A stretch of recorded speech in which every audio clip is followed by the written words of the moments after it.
तुमच्या computer skills upgrade करायच्या आहे? दिशा कम्प्युटर इन्स्टिट्यूट घेऊन आले आहेत महा डिस्काउंट ऑफर.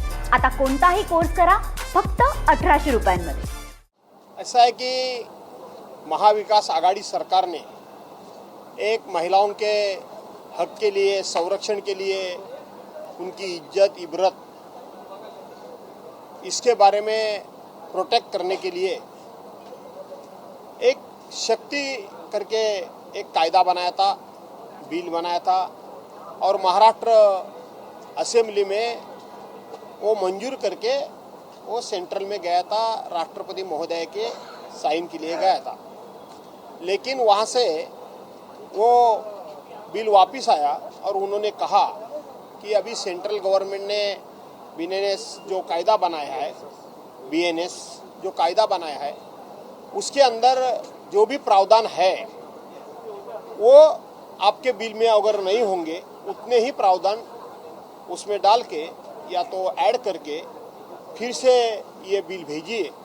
तो उसमें दो ही वहाँ सेक्शन नहीं थे, दो ही मुद्दे उसमें नहीं थे, वो ऐड करने का करके महाराष्ट्र विधानसभा का मंजूरी के लिए ये कायदा सभागृह में आया था. आपने कुछ आक्षेप किया, खासकर जो डिजिटल संवाद में किसी महिला को अश्लील कंटेंट भेजना, कई बार लोग संबंध में होते हैं, बाद में कहीं कुछ मनमुटाव की वजह से महिलाएं भी उसका गलत इस्तेमाल करती हैं, शंकाएं आप लोग कई लोगों ने उपस्थित.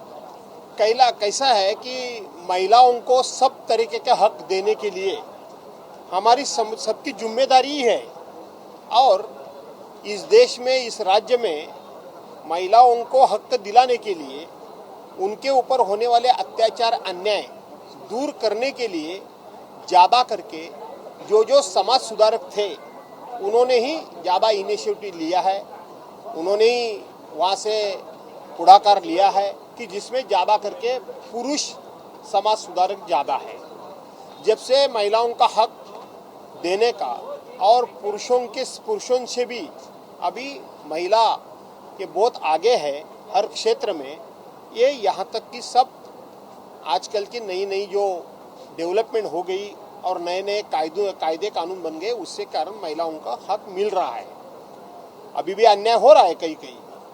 तो ऐसे महिलाओं को हक दिलाने के लिए और उनके तरफ कोई भी वक्र दृष्टि से ना देके, उनके चारित्र पे, उनके कोई भी इज्जत पे, इबरत पे कोई हाथ ना डाले या कोई भी उनके बारे में कुछ गलत टिप्पणी ना करे, उनको रेप जैसी केसें ना बने, इसके लिए आज तक बहुत सारे कायदे बनते आ गए हैं. आहिस्ता आहिस्ता नए कानून बन गए. लेकिन मैंने मुद्दा ये उठाया कि ये महिलाओं के बारे में जो शक्ति कायदा जो आया है उसको तो हमारा पूरा समर्थन है, मेरा पर्सनली समर्थन है, मेरे पार्टी का उद्धव बाला साहब ठाकरे जी का भी इस समर्थन है. लेकिन माननीय मुख्यमंत्री महोदय को मैंने एक अलग से रिक्वेस्ट की, इस कायदे से बाहर जाके अलग से रिक्वेस्ट की कि अन्याय, अत्याचार, हरैसमेंट तो दोनों तरफ से होती है. पुरुषों को भी अनुभव कुछ अलग है, पुरुषों के बारे में भी कायदे का मिसयूज होता है. सुप्रीम कोर्ट ने भी ऐसे कुछ ऑब्जर्वेशंस निकाले हैं. इसके कारण कई पुरुषों पे भी अत्याचार हुआ तो उनको भी न्याय मांगने के लिए कोई भी कायदा अभी इस देश में नहीं है. तो उनके हक के लिए, उनका अन्याय अत्याचार दूर होने के लिए उनके बारे में भी अलग से एक कायदा बनाना पड़ेगा और बनना चाहिए, ऐसी मैंने मांग की. और समाज में अभी इसके बारे में जो सुसाइड करने की जो केसेस जो सामने आते हैं वो पुरुष लोगों को भी सुसाइड करने के बहुत सारे केसेस हैं. लेकिन उनको कहीं भी कंप्लेंट करने का, न्याय मांगने की कोई भी कानून में प्रावधान नहीं है. तो कानून ये दोनों तरफ से सबको न्याय दिलाने वाला होना चाहिए. इसलिए पुरुषों के बारे में भी आप सोचिए, ऐसा मैंने आग्रह माननीय मुख्यमंत्री महोदय से किया. उन्होंने वो स्वीकार किया कि इसके बारे में हमें कुछ न कुछ करेंगे. एक लॉकडाउन की बात हो रही है, जो अभी एनर्जी लॉकडाउन होगा ऐसे प्रधानमंत्री ने कहा गया है. इसे किस तरह से देखते हैं और महाराष्ट्र में कैसी स्थिति होगी, आपका क्या अनुमान? ऐसा है, प्रधानमंत्री मतलब आपके नरेंद्र भाई मोदी, ये आपके प्रधानमंत्री, आपके नहीं, अपने प्रधानमंत्री है। तो इस देश में जो भी घटेगा, जो भी होगा, तो मोदी है तो मुमकिन है सब। अलग क्या है, मोदी है तो सब मुमकिन है।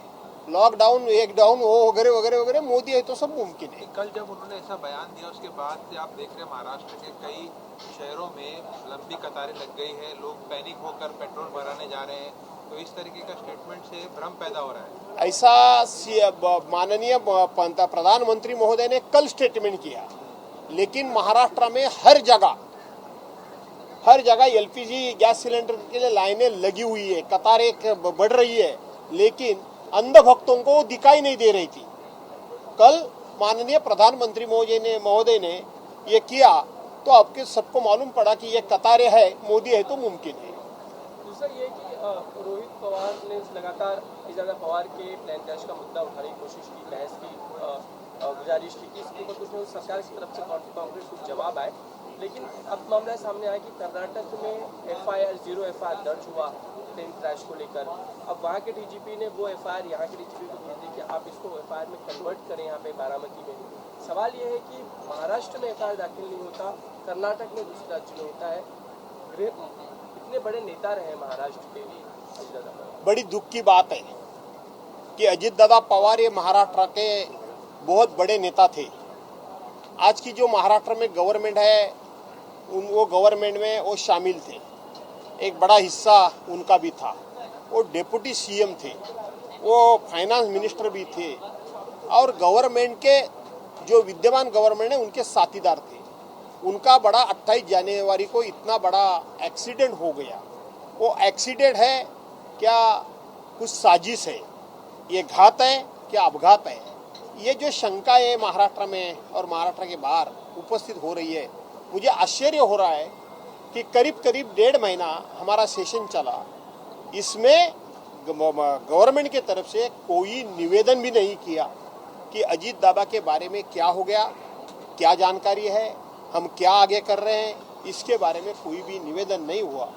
रोहित पवार जी हर एक को जाके मिल रहे हैं, वो ट्राई कर रहे हैं कि एफआईआर दाखिल कीजिए, लेकिन उनको पुलिस स्टेशन में अंदर लिया भी नहीं जाता और ये उनका एफआईआर दर्ज भी नहीं किया जाता। लेकिन कर्नाटक सरकार ने वो किया है, तो इससे महाराष्ट्र गवर्नमेंट कुछ सीखेगी ऐसा मुझे लगता है। सर, गेले 1.5 महिन्यापासून सीबीआय चौकशीची मागणी हे करत होते, मात्र यांची आज सभागृहामध्ये शक्ती कायद्यामध्ये काही सुधारणा करावी अशा पद्धतीचं विधेयक माननीय मुख्यमंत्री महोदयांनी मांडलं। या शक्ती कायद्याला आमचा पुरेपूर पाठिंबा आहे। शक्ती कायदा हा महाविकास आघाडीच्या सरकारमध्येच बनला होता, परंतु BNS मध्ये त्यातली काही कलमं होती, काही नव्हती।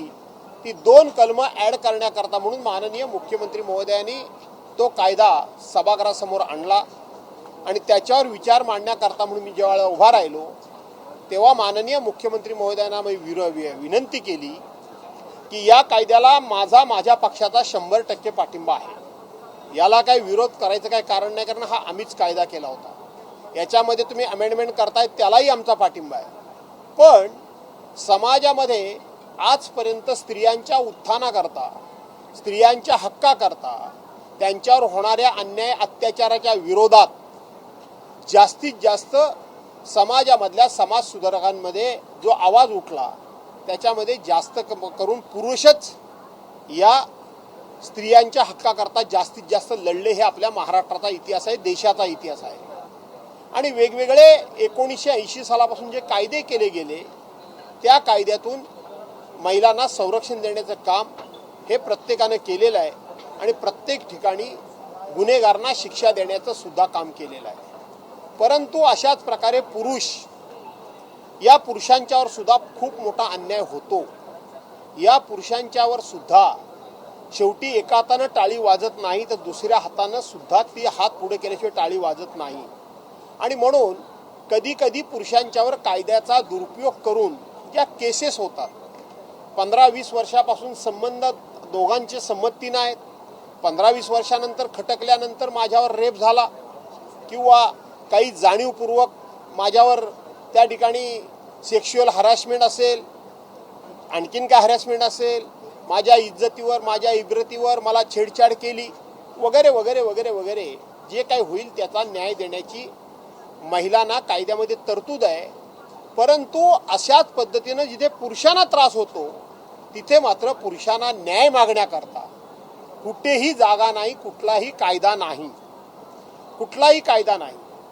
आपण मागे एक व्याख्यान मी ऐकलं होतं संभाजीनगरमधलं, त्याच्यामध्ये महिलांपेक्षा पुरुष जास्त आत्महत्या करतात अशा प्रकारची आकडेवारी त्यांनी पब्लिश केली होती.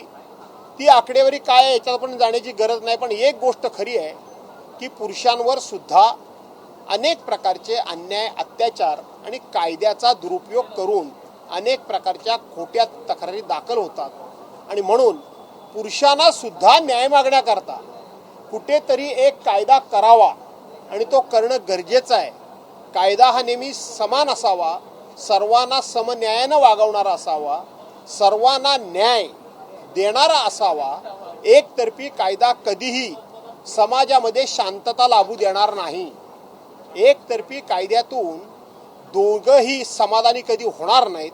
आणि म्हणून पुरुषांना सुद्धा न्याय देणारा, पुरुषांना सुद्धा पुरुषांची तक्रार ऐकून घेणारा कायदा मुख्यमंत्री महोदय आपण करावा अशी आग्रही भूमिका आम्ही मांडली. तीच भूमिका सुप्रीम कोर्ट सुद्धा हल्ली वारंवार मांडतंय की या कायद्याचा मिसयूज होतोय. आणि म्हणून त्या संदर्भामध्ये माननीय मुख्यमंत्री महोदयांनी सांगितलं की ही गोष्ट खरी आहे.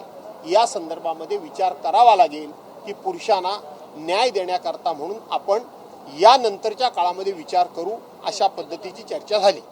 मला तुमच्या कम्प्युटर स्किल्स अपग्रेड करायच्या आहे? दिशा कम्प्युटर इन्स्टिट्यूट घेऊन आले आहेत महा डिस्काउंट ऑफ. आता कोणताही कोर्स करा फक्त 1800 रुपयांमध्ये.